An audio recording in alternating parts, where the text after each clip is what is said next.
Bueno, siguiendo con el programa, vamos a hablar sobre infecciones en diabetes. Y me queda decirles que para evitar, si se tiene neuropatía autonómica cardiovascular, las posibles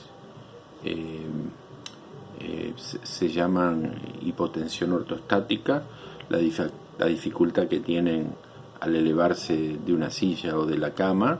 Entonces se le pide que lo hagan con cautela y colocar medias elásticas para que aumente el retorno venoso. Habíamos dicho al inicio que el corazón no acompaña a la función que con la cabeza la persona quiere darle. Suelen levantarse rápido y la señal del sistema nervioso autonómico, recuerden el nódulo sinusal, que está inervado por el simpático y el parasimpático, y saben que un corazón se puede extraer y sigue funcionando en solución fisiológica y late por su cuenta, pero que si uno lo conecta al sistema nervioso autónomo le va a regular en más y en menos, por la inervación simpática y parasimpática. Si hay denervación parasimpática va a haber taquicardia, las frecuencias van a estar por arriba de 100 en reposo, y si hay denervación simpática y predomina la parasimpática va a haber bradicardia. Pero si la denervación es mixta, ustedes no van a poder distinguirlo fácilmente. Por eso las pruebas autonómicas cardiovasculares debieran hacerse, y nunca someter a un paciente con denervación, si lo saben o no lo saben, a una ergometría, porque podría llegar a ser fatal. Una arritmia ventricular, una muerte súbita, porque no responde al ejercicio con la frecuencia que debiera estar teniendo. Entonces esas medidas son fundamentales. Usar zapatos adecuados, ya vamos a hablar de ese tema, que la sensibilidad está disminuida y cualquier piedrita o algo que pueda haber dentro del zapato pueda estar afectándolo. Y con respecto a la medicación que podrían sustentar y mejorar la neuropatía, es el ácido tióptico.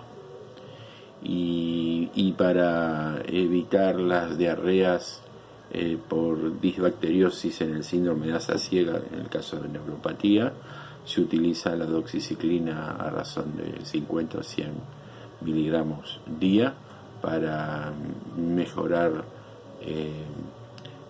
la flora bacteriana. De hecho, que en la alimentación siempre uno está pidiendo que se coma con probióticos, prebióticos, si son provenientes de la misma forma de alimentarse como abordamos nosotros. Ya las licenciadas van a poder decirles mucho mejor que yo toda esa parte. El paciente se infecta, y cuando se infecta a veces es tarde. Habitualmente el paciente diabético dice: me lastimo y me cicatriza rápido, bárbaro, me cicatriza.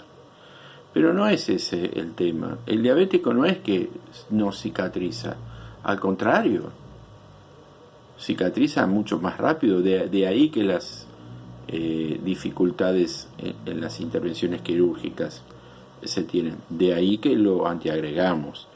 O sea que el paciente está con un balance hacia la fibrinogenia que hacia la fibrinolisis. O sea, el paciente está procoagulándose.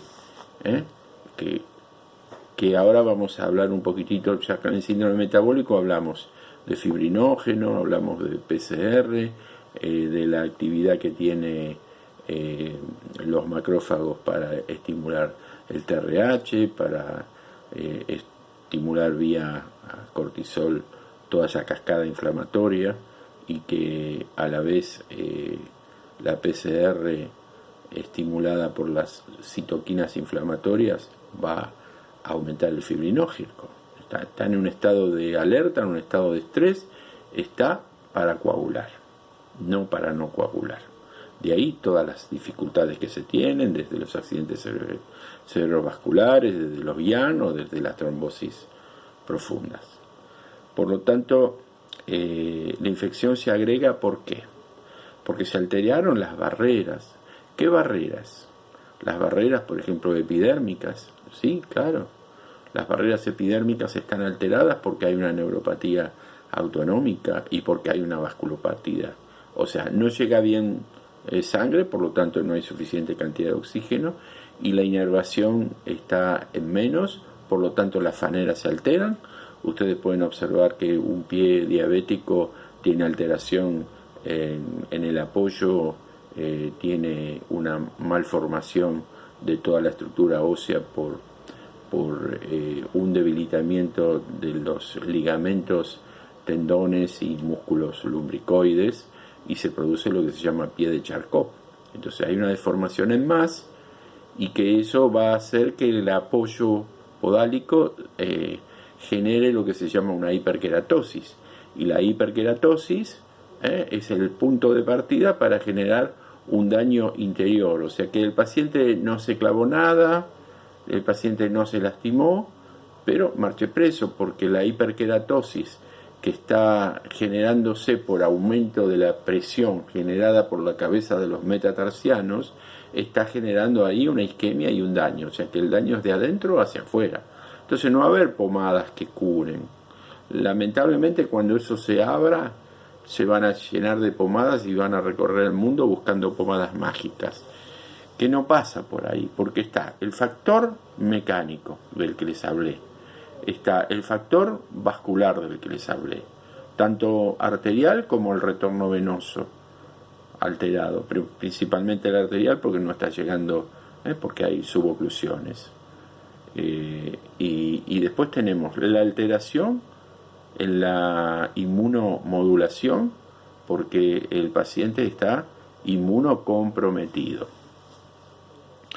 ¿Y por qué está inmunocomprometido el diabético? Porque está todo glicosilado, pero principalmente el macrófago, que es el que va a hacer la inmunidad innata, que es el primero que llega para generar la fagocitosis de todos los tanto detritus como las noxas. Y eso va a estimular una cascada inflamatoria, igual que la inflamación en el síndrome metabólico. Va a haber destrucción de macrófagos por la fagocitosis y la lisis, de la lisis que genera el macrófago con liberación de los peróxidos de hidrógenos, las sustancias químicas que destruyen también tejido, y por otro lado está alterada la migración, la adherencia y la quimiotaxis. Por lo tanto, todo estaría en menos, y todo parece menos, pero por dentro parece más. Podría hablar días de la experiencia que uno tiene en este tema, pero quiero recordarles que los pacientes tienen mitigado el dolor, pueden estar perforando una vesícula y pasa desapercibido, solamente están histéricos, con una ictericia, y sin embargo perforaron una vesícula, salieron las piedras por el duodeno y las evacúan.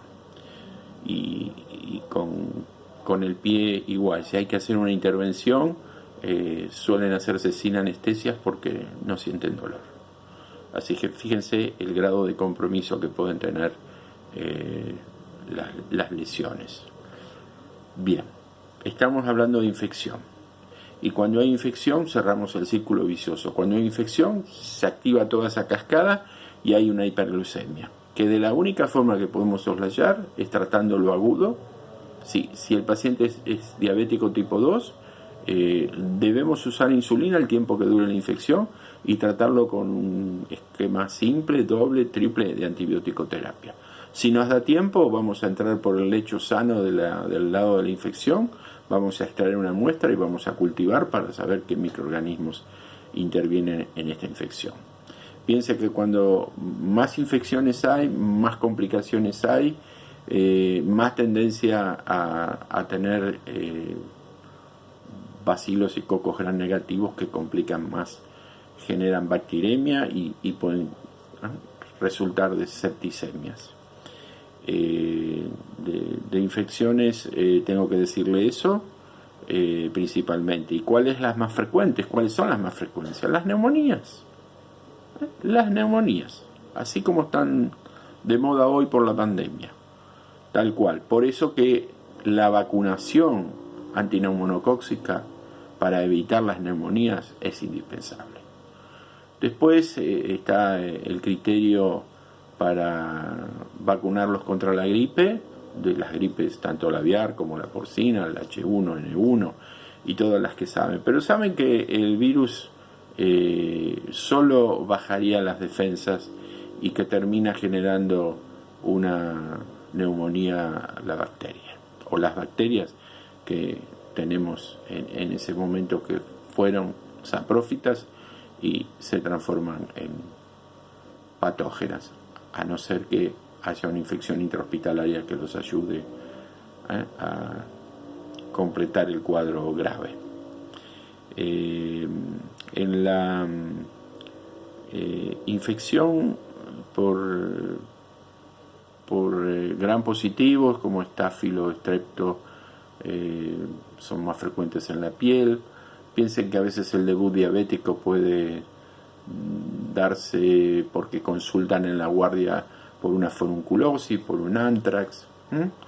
A veces pueden consultar por una micosis, desde un intertrigo a una micosis tanto vaginal como perianal, y una de las cosas tan frecuentes, que son mucho más frecuentes en el hombre porque lo consultan, porque no tienen más remedio, que es la balanopostitis, y a veces es el inicio del descubrimiento de la diabetes que se tiene hace tiempo.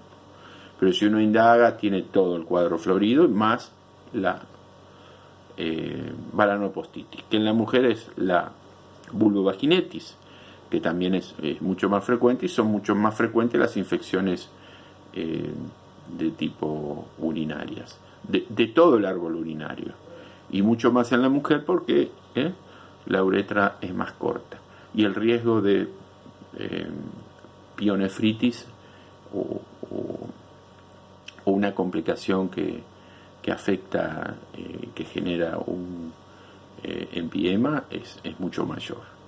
Y tal vez vamos a buscar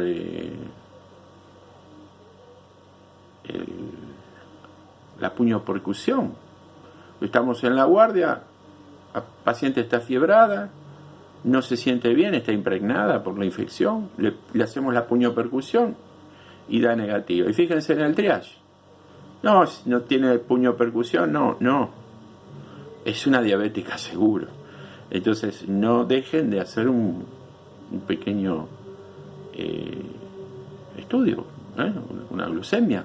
Habitualmente mis colegas que han rotado por el hospital y que han estado de guardia y han cursado con nosotros la asignatura y después se han quedado, saben cómo es el tema, vienen, nos piden un aparatito y ahorran mucho tiempo en una guardia. Pero bueno, también que está el asiento cetónico. Yo voy a dejar complicaciones agudas, se lo voy a dejar al doctor Jorge Arbe, que él sigue haciendo clínica y no sé si guardia en este momento, pero bueno, ustedes fíjense que algo muy habitual, que cuando una persona está infectada, está febril, también está cetósica, O sea que el aliento cetónico se siente a distancia. Por lo que yo cuando hacía guardias, antes de entrar a la guardia, y veía mucha gente, daba una vueltita por el juego, a ver, los que tenían aliento cetónico eran los primeros que ingresaban. Sin embargo, fíjense que en el triage no está. Y yo de así me sacaba grandes problemas de encima en la guardia, porque lo primero que atendía eran esos cuadros que después, para compensarlos, terminan estando en terapia. Con respecto a las frecuencias de infecciones, ya le digo, neumonías, cuadros intestinales, infecciones epidérmicas, dentro de las epidérmicas la furunculosis, el anthrax y las celulitis, y bueno, y después tenemos las otitis que no curan, a veces están complicadas con pseudomonas, se llaman otitis malignas. Después hay un cuadro micótico que es la mucormicosis, que suele dar en las cavidades neumónicas, que son benignas pero crecen de tal tamaño que generan compresión, y son de riesgo de muerte. Más o menos le di un pantallazo de lo que es infecciones. Me queda por decir ahora, corto porque me va a quedar poco tiempo de grabación, y vamos a hablar de cirugía y diabetes y cirugía. Gracias.